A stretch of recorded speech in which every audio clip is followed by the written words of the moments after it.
Let's talk about community. I saw someone talk about community today and I actually made notes because I wanted to make a proper post about this. What is community even, and why are we so bad at it? And those are questions we can ask ourselves, and they are actually quite bad questions. Maybe not the first one, but the second one.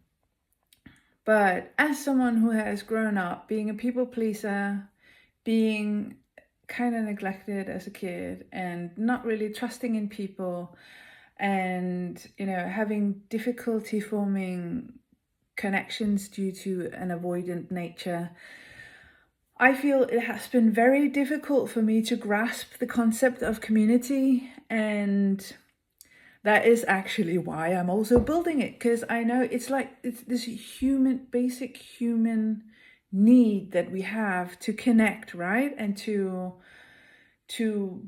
be with each other, to socialize, to explore how we connect with each other and form bonds and so on, right? And there is so much individualism going on, and I know that I see it more and more. People are talking about this, so I thought I just wanted to chime in as well, as an elder millennial and as someone who's grown up in a kind of small community in Greenland and still not feeling that I have been a part of a community. Well, what I see, like what I observe in my own reality, in my worldview, right, is that we are taught to compete a lot. We are taught to follow orders, and we are taught to take care of ourselves. And that is by the means of money, productivity, how many kids we have, and by how much we struggle, how good we are at struggling, and by what our life's purpose is. And I feel that we are excellent at judging each other within all these parameters. And we are excellent at putting each other in boxes, like, okay, I'm not that type of person, so we're not going to connect. And because I'm doing it. I mean, it's not, I am absolutely doing it. I'm trying to unlearn all this bullshit, because what a community really is like, let's say, like in our local community here, we're a bunch of people living near each other in the same space. And wouldn't it be nice to feel a sense of belonging rather than a sense of mistrust toward your neighbors? I would say so. But I see that the general feeling that I have when I look at the world, when I experience the world, is the initial response to each other is, who are you? Well, I'm just gonna judge you for a bit and see if you are safe, right? And that makes absolutely sense, because we're taught to, like, we also, like, instinctually we try to figure out where the danger is, so we work from fear. But we are also pretty cognitively amazing, and we have the capability to think and mull over things, and to have these grand ideas and think of concepts in our imagination, right? And that means that we can also choose to put on glasses of hope, of optimism, of whatever. You know what I'm trying to say, I think. Like, from the opposite of fear. Excuse me. And I feel like I know most of my life, and still do, I operate from fear, because I'm still scared of people, right? But it's not conducive to creating a community or forming a community or being part of a community. And with the community is like, why we want to build community. There are so many reasons to be wanting build communities because it feels good, first of all, right? And it makes us feel safer, and it makes us feel like we have a place to belong. And what I'm trying to say is, is that like where we are now is like we have these friend groups, we have these interest groups, we have these colleagues, and we have these acquaintances and people we hang out with and have fun with.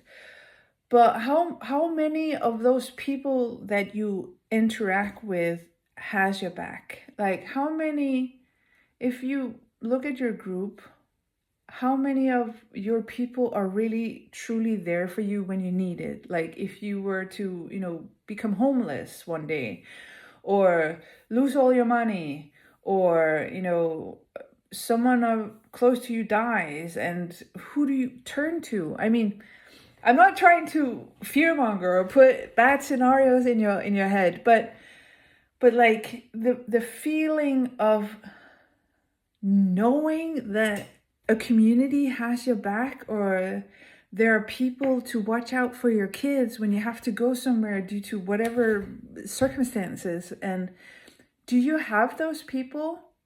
I mean, I have a friend that I'm that close to. I have a sister that I'm that close to. My sister is 4,000 kilometers away. My friend is around, 50 kilometers away, so I can drive there.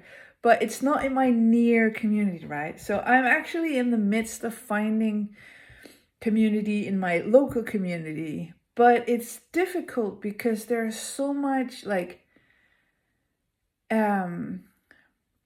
I've been taught so much to not mistrust, but judge people before I even get to know them. And I've been taught to, like in my avoidance style, it's like, I'm going to cut people off before it gets too uncomfortable, right?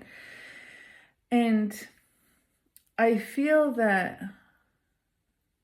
it feels like it's been underway for a while. And I know that like we are part of a system that thrives on us being scared, and thrives on control, and thrives on us feeling not comfortable enough to do what we want, and scared.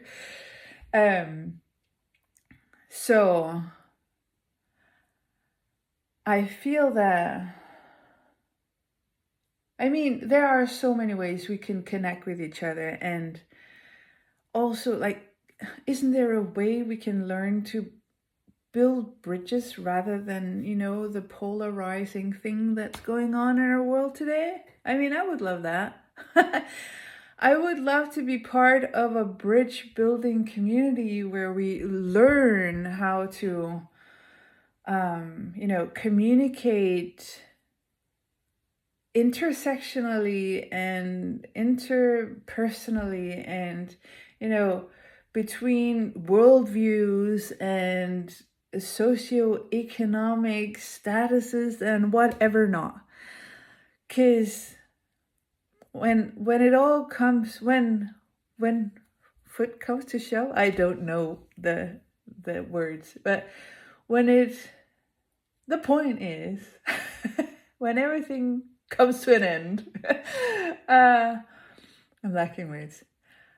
Like, we are all just human beings, right? We're all just humans trying to make the best of our lives, existing on this little planet full of life, doing what the fuck ever we want to in a way, and not realizing how magical we really are at the same time as we are totally insignificant in the cosmic sense, right?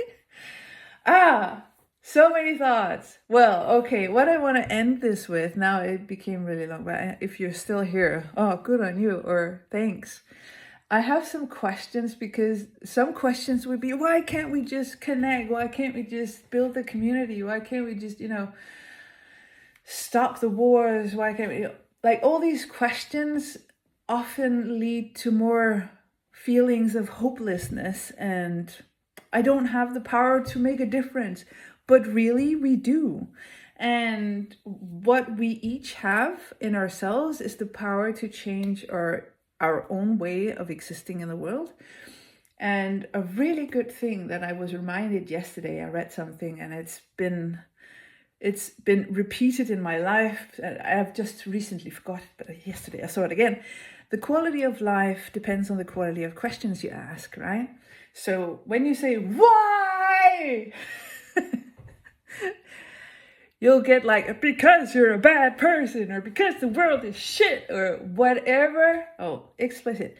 Whatever the answer would be to that question. But you can ask yourself different questions, and I have a couple here. How can I create one small connection today that feels good to both of us? Like, how, if I am going grocery shopping, how can I connect with another person? Maybe if you're able to look in people's eyes, look at someone you feel that, oh, that feels safe enough, look in their eyes and put a smile on your face. I'm not telling you, oh, you would look better if you smile. There's a whole other tangent I could go on. Feminist rage. Anyway, but genuinely, if you feel like smiling, then smile. Writing a nice comment to someone you like, or sending a nice message to a loved one, or reminding your friend, dude, I'm so happy that you're in my life, something like that. That brings connection. And the more we do that in the very small things in our lives, the more connection there is, and it affects everyone. It affects our immediate surroundings, and thereby also, it's a ripple effect. Okay, so that's one thing. You can start there. Just, whatever you feel would be really nice. You have a person in your mind, oh, I would love to reconnect or connect with that person. Send them a message, send them a meme, send them a, dude, I'm thinking of you, or whatever. That's one thing, one question that brings ideas to your mind. Another one, how can I make it easy to notice the potential for connection around me? Like, how can I make it easy for myself to notice connection around me? Like, what's a reminder for me to see connection? Because when we observe people around us, all those videos that we watch, like I do, those wholesome, feel good videos where there's soft music in the background, and you see like couples who haven't seen each other for years reuniting in an airport, or people applauding someone who's going really shyly on You've Got Talent, or whatever, those kind, like we applaud each other, we connect with each other with these emotions. Like, just notice these things, and notice consciously, make it easy for you to consciously notice where the connection is around you, whether it be online or offline. Like when you walk to the grocery store, how the shop clerk banters with the customers, or how a mom teaches her child, or a dad teaches his child to do something in the shop, or choose whatever. Like, just all the little things. How can you notice those things instead of maybe solely, like in my experience, I scan the environment for what could be dangerous, right? And then said, where is their connection? Okay, another question could be, how can I stay rooted in myself while making space for someone else? Because like, whomever you may meet, even if you connect with me on this level, like you're just watching there and think, yeah, she has a point, or maybe not. But how can you make space for my opinions? How can you make space for my worldview? How can you make space for my way of being in life, while also, honoring yourself and staying true to yourself and how you feel and where your emotions are, and how you see the world. Like, it's a question that you can think about. I do not know the answers, but it's a question that you can think about. So, yeah, I think I'll end it there because it got long. But there you go. Thoughts about community. I hope you have a wonderful day, and I'll see you later. Toodaloo.